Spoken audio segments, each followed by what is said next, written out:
Hi ಸ್ನೇಹಿತರೆ, ಎಲ್ಲರಿಗೂ ನಿಶಾ ಕನ್ನಡ ಚಾನಲ್ಗೆ ಮತ್ತೊಮ್ಮೆ ಪ್ರೀತಿಯ ಸುಸ್ವಾಗತ.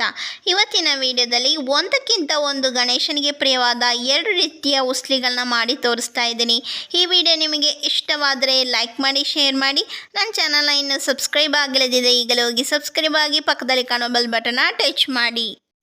ಈಗ ನಾವು ಗಣೇಶ ಹಬ್ಬಕ್ಕೆ ಕಡಲೆಕಾಳು ಉಸ್ಲಿ ಯಾವ ರೀತಿ ಮಾಡೋದು ನೋಡ್ಕೊಂಬರೋಣ ಬನ್ನಿ ಸ್ನೇಹಿತರೆ.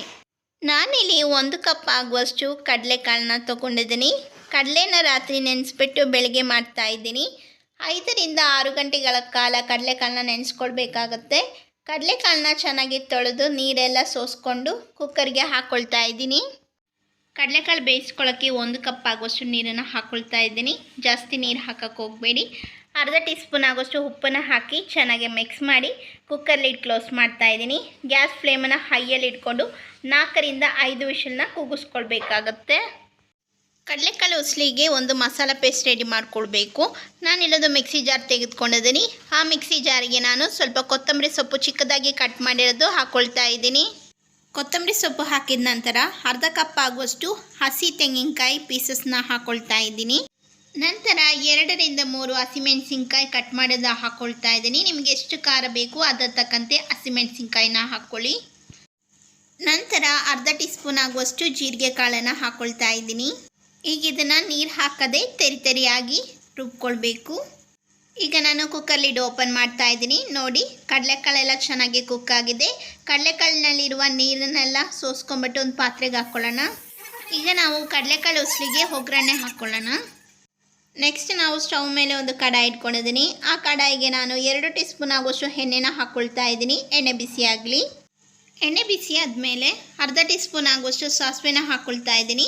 ಸಾಸಿವೆ ಸಿಡಿದಾದ್ಮೇಲೆ 1 ಟೀ ಸ್ಪೂನ್ ಆಗುವಷ್ಟು ಉದ್ದಿನಬೇಳೆನ ಹಾಕ್ಕೊಳ್ತಾ ಇದ್ದೀನಿ. ಲೋ ಫ್ಲೇಮಲ್ಲಿ ಇಟ್ಕೊಂಡು ಉದ್ದಿನಬೇಳೆ ಸ್ವಲ್ಪ ಕೆಂಪು ಆಗೋವರೆಗೂ ಹುರ್ಕೊಳ್ಬೇಕು. ನೋಡಿ, ಉದ್ದಿನಬೇಳೆ ಎಲ್ಲ ಕೆಂಪಾಗಿ ಹುರಿದಾಗಿದೆ. ನೆಕ್ಸ್ಟ್ ನಾನಿಲ್ಲಿ ಕರ್ಬೇವಿನ ಸೊಪ್ಪನ್ನ ಹಾಕ್ಬಿಟ್ಟು ಈಗ ನಾನು ಚೆನ್ನಾಗಿ ಎಣ್ಣೆಯಲ್ಲಿ ಫ್ರೈ ಮಾಡ್ಕೊಳ್ತಾ ಇದ್ದೀನಿ. ಇವಾಗ ಆವಾಗಲೇ ರುಬ್ಕೊಂಡಿರುವ ಮಸಾಲ ಪೇಸ್ಟನ್ನು ಹಾಕಿಬಿಟ್ಟು ಚೆನ್ನಾಗಿ ಎಣ್ಣೆಯಲ್ಲಿ ಫ್ರೈ ಮಾಡ್ಕೊಳ್ಬೇಕು. ಚೆನ್ನಾಗಿ ಮಿಕ್ಸ್ ಮಾಡಿದ ನಂತರ ಸ್ವಲ್ಪ ಅರಿಶಿನ ಪುಡಿ ಹಾಕಿ ಚೆನ್ನಾಗಿ ಮಿಕ್ಸ್ ಮಾಡ್ಕೊಳ್ತಾ ಇದ್ದೀನಿ. ನೆಕ್ಸ್ಟ್ ಇವಾಗ ಬೇಯಿಸ್ಕೊಂಡಿರುವ ಕಡಲೆಕಾಳನ್ನು ಸೇರಿಸ್ಕೊಳ್ತಾ ಇದ್ದೀನಿ. ಮತ್ತು ನಾವು ಚೆನ್ನಾಗಿ ಮಿಕ್ಸ್ ಮಾಡ್ಕೊಳ್ಳೋಣ. ಕಡಲೆಕಾಳು ಉಸ್ಲಿ ಟೇಸ್ಟ್ ಮಾಡಿ ನೋಡಿದಾಗ ಉಪ್ಪು ಸ್ವಲ್ಪ ಕಮ್ಮಿ ಇದೆ. ಅದಕ್ಕೋಸ್ಕರ ನಾನು ಉಪ್ಪನ್ನು ಹಾಕ್ಬಿಟ್ಟು ಚೆನ್ನಾಗಿ ಮಿಕ್ಸ್ ಮಾಡ್ಕೊಳ್ತಾ ಇದ್ದೀನಿ. ಈಗ ಸ್ಟವ್ ಫ್ಲೇಮನ್ನು ಆಫ್ ಮಾಡ್ತಾ ಇದ್ದೀನಿ. ಈಗ ನಾನು ಅರ್ಧ ಹೋಳು ನಿಂಬೆಹಣ್ಣಿನ ರಸ ಹಾಕ್ಕೊಳ್ತಾ ಇದ್ದೀನಿ.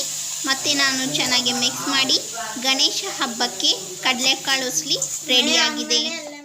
ಈಗ ನಾವು ಗಣೇಶ ಹಬ್ಬಕ್ಕೆ ಹೆಸರುಕಾಳು ಉಸ್ಲಿ ಯಾವ ರೀತಿ ಮಾಡೋದು ನೋಡ್ಕೊಂಬರೋಣ ಬನ್ನಿ ಸ್ನೇಹಿತರೆ. ನಾನಿಲ್ಲಿ 1 ಕಪ್ ಆಗುವಷ್ಟು ಹೆಸರುಕಾಳನ್ನ ತೊಗೊಂಡಿದ್ದೀನಿ. ಹೆಸರುಕಾಳನ್ನ ರಾತ್ರಿ ನೆನೆಸ್ಬಿಟ್ಟು ಬೆಳಗ್ಗೆ ಮಾಡ್ತಾ ಇದ್ದೀನಿ. 5 ರಿಂದ 6 ಗಂಟೆಗಳ ಕಾಲ ಹೆಸರುಕಾಳನ್ನ ನೆನೆಸ್ಕೊಳ್ಬೇಕಾಗುತ್ತೆ. ಹೆಸರುಕಾಳನ್ನ ಚೆನ್ನಾಗಿ ತೊಳೆದ್ಬಿಟ್ಟು ನೀರೆಲ್ಲ ಸೋಸ್ಕೊಂಡು ಕುಕ್ಕರಿಗೆ ಹಾಕ್ಕೊಳ್ತಾ ಇದ್ದೀನಿ. ಹೆಸರುಕಾಳು ಬೇಯಿಸ್ಕೊಳ್ಳೋಕ್ಕೆ 5 ಟೇಬಲ್ ಸ್ಪೂನ್ ಆಗುವಷ್ಟು ನೀರನ್ನು ಹಾಕ್ಕೊಳ್ತಾ ಇದ್ದೀನಿ. ಜಾಸ್ತಿ ನೀರು ಹಾಕೋಕ್ಕೆ ಹೋಗಬೇಡಿ. ನಂತರ ನಾನು 1 ಟೀ ಸ್ಪೂನ್ ಆಗುವಷ್ಟು ಎಣ್ಣೆನ ಹಾಕ್ಕೊಳ್ತಾ ಇದ್ದೀನಿ. ಜೊತೆಗೆ ರುಚಿಗೆ ತಕ್ಕಷ್ಟು ಉಪ್ಪನ್ನು ಹಾಕ್ಬಿಟ್ಟು ಚೆನ್ನಾಗಿ ಮಿಕ್ಸ್ ಮಾಡ್ಕೊಳ್ತಾ ಇದ್ದೀನಿ. ಕುಕ್ಕರ್ ಲಿಡ್ ಕ್ಲೋಸ್ ಮಾಡ್ತಾ ಇದ್ದೀನಿ. ಗ್ಯಾಸನ್ನು ಹೈ ಫ್ಲೇಮಲ್ಲಿ ಇಟ್ಕೊಂಡು 1 ವಿಷಲ್ನ ಕೂಗಿಸ್ಕೊಳ್ಬೇಕು.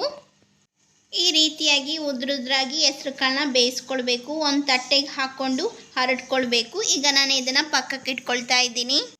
ಸ್ಟವ್ ಮೇಲೆ ಒಂದು ಕಡಾಯಿ ಇಟ್ಕೊಂಡಿದ್ದೀನಿ. ಆ ಕಡಾಯಿಗೆ ನಾನು 2 ಟೀ ಸ್ಪೂನ್ ಆಗುವಷ್ಟು ಎಣ್ಣೆನ ಹಾಕ್ಕೊಳ್ತಾ ಇದ್ದೀನಿ. ಎಣ್ಣೆ ಬಿಸಿ ಆಗಲಿ. ಎಣ್ಣೆ ಬಿಸಿ ಆದಮೇಲೆ ಅರ್ಧ ಟೀ ಸ್ಪೂನ್ ಆಗೋಷ್ಟು ಸಾಸಿವೆನ ಹಾಕ್ಕೊಳ್ತಾ ಇದ್ದೀನಿ. ಸಾಸಿವೆ ಸಿಡ್ದಾದ್ಮೇಲೆ 1 ಟೀ ಸ್ಪೂನ್ ಆಗೋಷ್ಟು ಉದ್ದಿನಬೇಳೆನ ಹಾಕ್ಕೊಳ್ತಾ ಇದ್ದೀನಿ. ಲೋ ಫ್ಲೇಮಲ್ಲಿ ಇಟ್ಕೊಂಡು ಉದ್ದಿನಬೇಳೆನ ಸ್ವಲ್ಪ ಕೆಂಪುಗಾಗೋವರೆಗೂ ಹುರ್ಕೊಳ್ಬೇಕು. ನೋಡಿ, ಉದ್ದಿನಬೇಳೆ ಕೆಂಪುಗಾಗಿ ಹುರಿದಾಗಿದೆ. ನೆಕ್ಸ್ಟ್ ನಾನಿಲ್ಲಿ ಸ್ವಲ್ಪ ಕರ್ಬೇವಿನ ಸೊಪ್ಪನ್ನು ಹಾಕ್ಬಿಟ್ಟು ಚೆನ್ನಾಗಿ ಮಿಕ್ಸ್ ಮಾಡ್ಕೊಳ್ತಾ ಇದ್ದೀನಿ. ನೆಕ್ಸ್ಟ್ ಇವಾಗ ರುಬ್ಬಿಟ್ಕೊಂಡಿರುವ ತೆಂಗಿನಕಾಯಿ ತುರಿನ ಹಾಕ್ಕೊಳ್ತಾ ಇದ್ದೀನಿ. ನಂತರ ಚೆನ್ನಾಗಿ ಎಣ್ಣೆಯಲ್ಲಿ ಮಿಕ್ಸ್ ಮಾಡ್ಕೊಳ್ತಾ ಇದ್ದೀನಿ. ತುಂಬ ಹೊತ್ತು ಹುರಿಯೋದು ಬೇಡ, ಚೆನ್ನಾಗಿ ಮಿಕ್ಸ್ ಮಾಡಿದರೆ ಸಾಕು. ಈಗ ನಾನು ಸ್ವಲ್ಪ ಅರಿಶಿನ ಪುಡಿ ಹಾಕ್ಬಿಟ್ಟು ಚೆನ್ನಾಗಿ ಮಿಕ್ಸ್ ಮಾಡ್ಕೊಳ್ತಾ ಇದ್ದೀನಿ. ನಂತರ ನಾನು ಬೇಯಿಸ್ಕೊಂಡಿರುವ ಹೆಸರುಕಾಳನ್ನ ಹಾಕ್ಬಿಟ್ಟು ಒಂದು ಸಾರಿ ಚೆನ್ನಾಗಿ ಮಿಕ್ಸ್ ಮಾಡ್ಕೊಳ್ತಾ ಇದ್ದೀನಿ. ಈಗ ನಾನು ಸ್ಟವ್ ಫ್ಲೇಮನ್ನು ಆಫ್ ಮಾಡಿಬಿಟ್ಟು ಅರ್ಧ ಹೋಳು ನಿಂಬೆಹಣ್ಣಿನ ರಸನ ಹಾಕ್ಕೊಳ್ತಾ ಇದ್ದೀನಿ. ಚೆನ್ನಾಗಿ ಮಿಕ್ಸ್ ಮಾಡ್ಕೊಳ್ಳಿ. ಈಗ ಟೇಸ್ಟ್ ಮಾಡಿ ನೋಡಿದಾಗ ಉಪ್ಪು ಕಮ್ಮಿ ಇದ್ದರೆ ಉಪ್ಪನ್ನು ಈಗ ಆ್ಯಡ್ ಮಾಡಿ ಚೆನ್ನಾಗಿ ಮಿಕ್ಸ್ ಮಾಡಿ. ಗಣೇಶ ಹಬ್ಬಕ್ಕೆ ಬಹಳ ಸೊಗಸಾದ ಸಖತ್ ಟೇಸ್ಟಿಯಾದ ಹೆಸರುಕಾಳು ಉಸ್ಲಿ ರೆಡಿಯಾಗಿದೆ.